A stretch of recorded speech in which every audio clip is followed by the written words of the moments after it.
Hey guys, what is going on? This is Eric from OnlineBiz TV, where we teach you everything you need to know about online business. In today's video, we're going to talk about digital real estate. Let's jump into the video.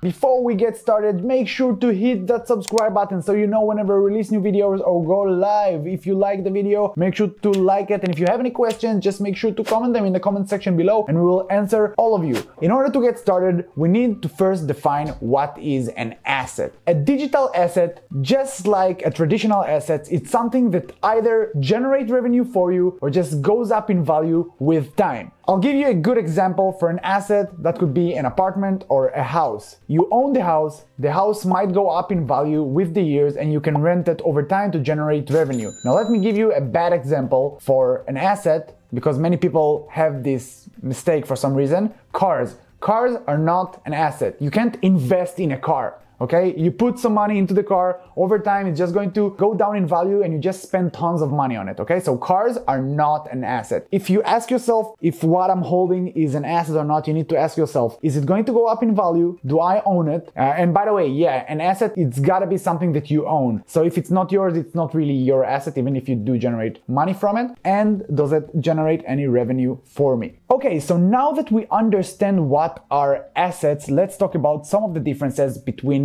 digital assets and traditional real estate assets. Let's start with talking about traditional real estate assets and some of the main traits you need to think about when you think of investing this way. First of all, traditional real estate assets cost a lot of money and you'll need an initial capital to get started. Either take a mortgage or get a loan, unless you have a lot of money sitting aside. That's how much it's going to cost. Second is the time it's going to take you to recover this investment. In optimized scenario, you're going to get like 10% yearly return on investment when it comes to real estate. So it takes at least 10 years to recover, which is a long time, and you need to really think about it if you even want to get into that. Personally, I don't really like traditional real estate. The next thing is you need to know that your traditional real estate assets might get damaged from natural disasters, hurricane, earthquakes. It might get burned, it might get robbed. A lot of just physical things, a lot of small things that can either lower the value of the property or just going to take more of your time. If something like that happens, you're just gonna need to fix it. You're gonna need to find someone to fix it. You're gonna need to pay them. You're gonna need to monitor their progress. Every once in a while, there's going to be routine fixes you need to take care of, issues with the floor, painting, anything related to electricity. So all of these utilities are going to cause a lot of troubles and it might take a little longer to handle. One major pro you can say about traditional real estate assets is the fact that it's got a day-to-day value. You can actually live inside a house, either for yourself, for your family, or just rent it. And I don't see it changing anytime soon. For the next 100 years at least, I think people will still need places to live in and run their businesses from. Unlike websites or other digital assets, you're not able to actually use them. You can generate some revenue from it, you can generate a lot of wealth and profit from it, but you can't really use it in your day-to-day lives.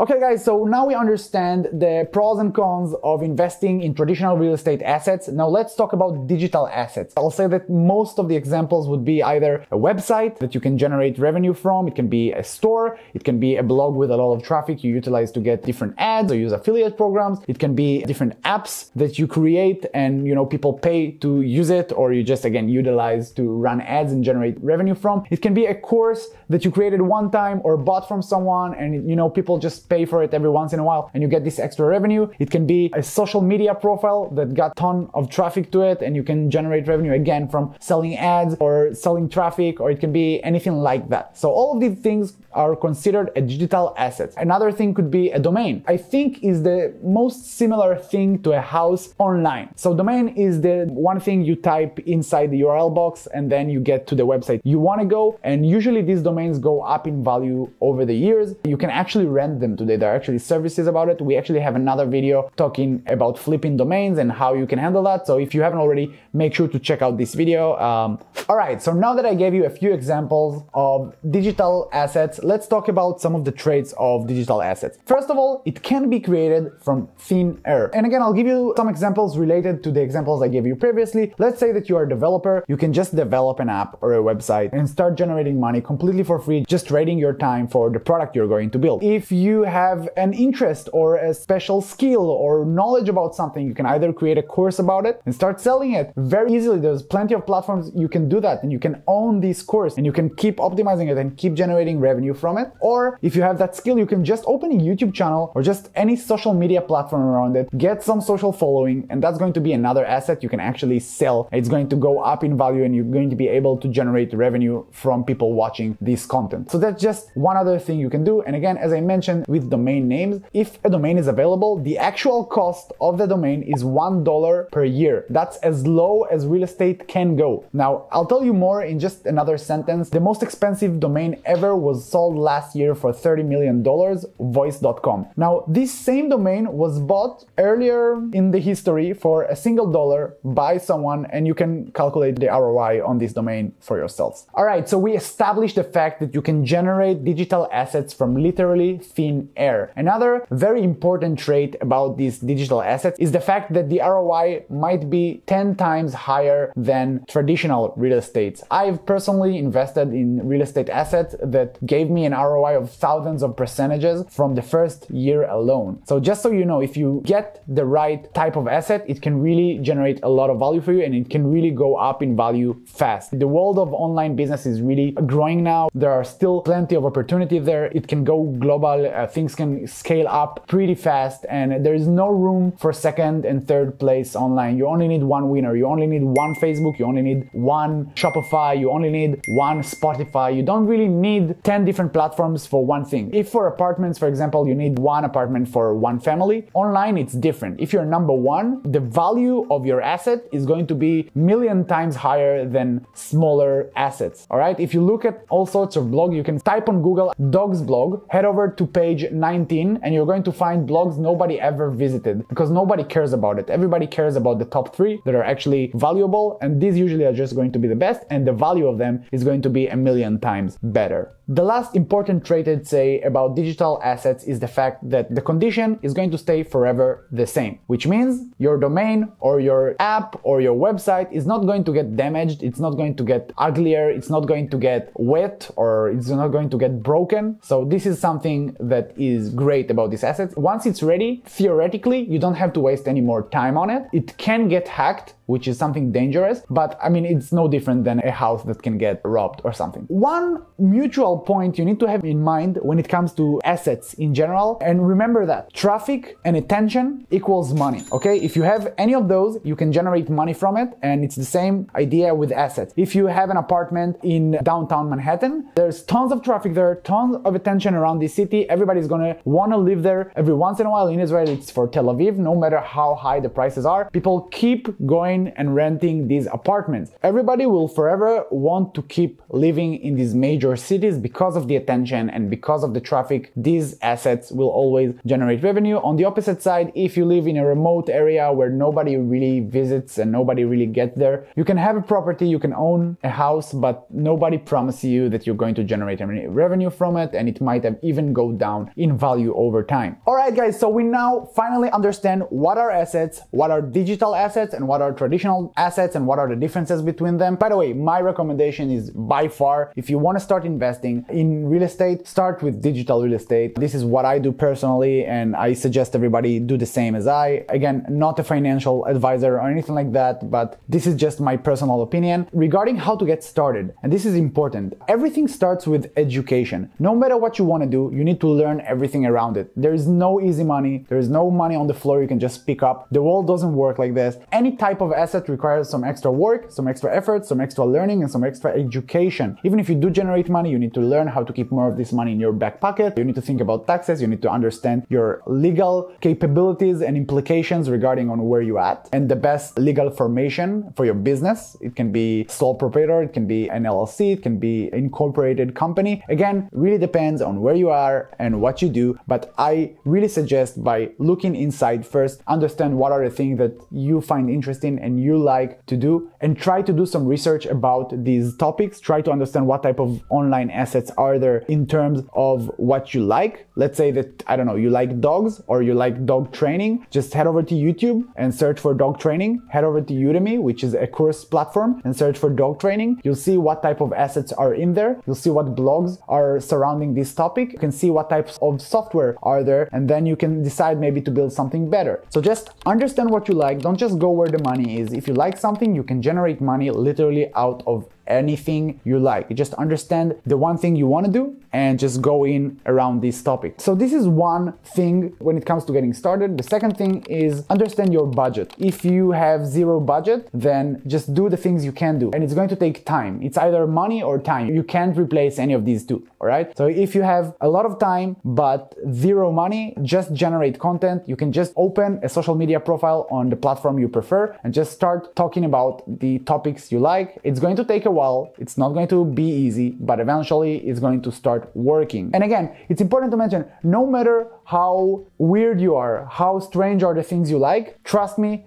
there are other people out there loving what you have to talk about. You can start writing a blog, you can open a YouTube channel like we do and just talk about random stuff. If we got 500 subscribers, then yeah, you can definitely get subscribers to whatever you want to talk about and then just roll out from there. If you're a specialist something, just create a course around it and sell it. People will buy it. No matter what you're selling, someone will buy it. It's super easy. And let's say that you do have certain amount of budget, you can go for more complex projects like building an app or a service or something like that is going to require some development resource. And you can also buy digital real estate assets like domains that can start from literally $1 a year and can go higher. And you can also explore all sort of different types of websites like Flippa or Empire Flippers, when you can buy ready-made digital assets that are already generating revenue. And this is great. This is something that if you do have the spare money aside, you can start from there and see the value increases over time. Obviously, if you do that, you will have to invest some extra time to do the research, the due diligence, make sure you buy the right asset, one that you think that will get higher value over time and that you think you can improve it if you put your efforts into it. Okay guys, thank you so much for watching. You now know everything you need to know about traditional real estate assets and digital assets, the differences between them and how you should get started. Now, I know this is a very complex topic and I didn't go super deep into any of these topics, so I really recommend you check out our YouTube channel. We got tons of videos there. We got videos about domain flipping, videos about how to build an app if you're not a developer, or if you are a developer. We got different videos talking about affiliate marketing, and we will try to put some links in the description below. I do recommend checking it out because we really do just want to help. If you like the video, please make sure to hit the subscribe button and push that notification button so you know whenever we release new videos. And if you have any questions, any comments, any videos you'd like us to see making, just make sure to comment them in the comment section below, and I promise we will answer everyone.